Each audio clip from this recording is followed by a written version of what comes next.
in terms of like dark concepts in Birth by Sleep, one of the main ones is definitely like a fall from grace, watching what happens to Terra.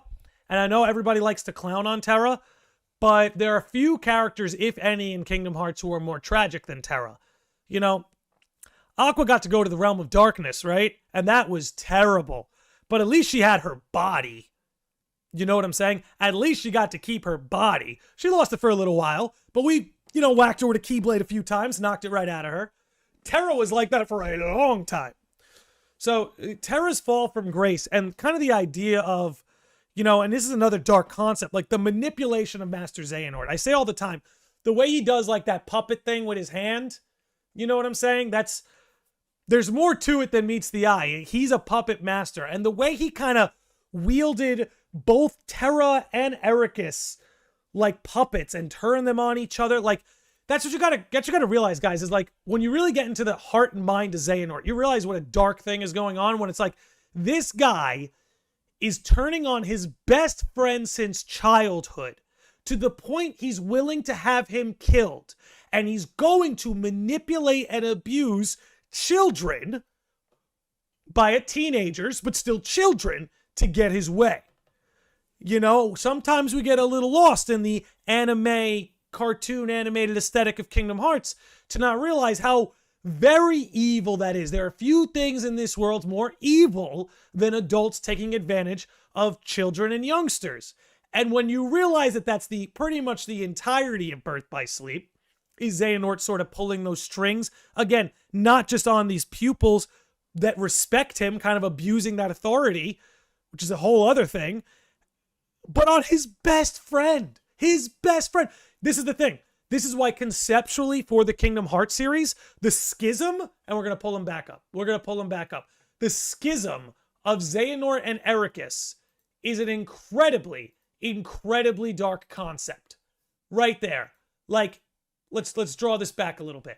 Because Kingdom Hearts is all about friendship, love, coming together, collaboration, right? But friendship and friends above all.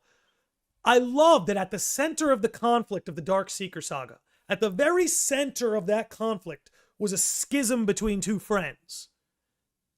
And in the world of Kingdom Hearts, that can be a very, very dark thing. In fact, it's so dark that it sat at the very center of this dark conflict. Now, I'm going to get a little existential here, guys, but that's what you like to show up for.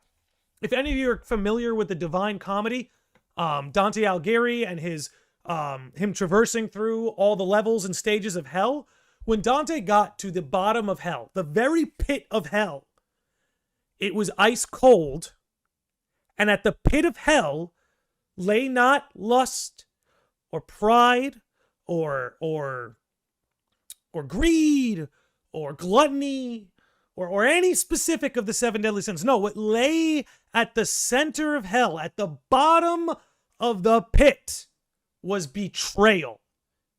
Because Dante betrayed Beatrice, and that was being thrown in his face. That he betrayed her. At the pit of hell, at the bottom, where the devil himself dwells, is betrayal.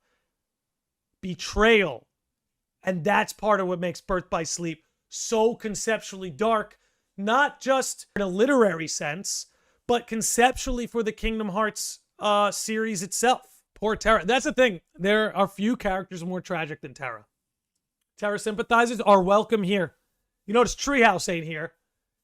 And that's the thing too, right? It's so messed up because when you really get to the gravity of it, it's like the layers of this.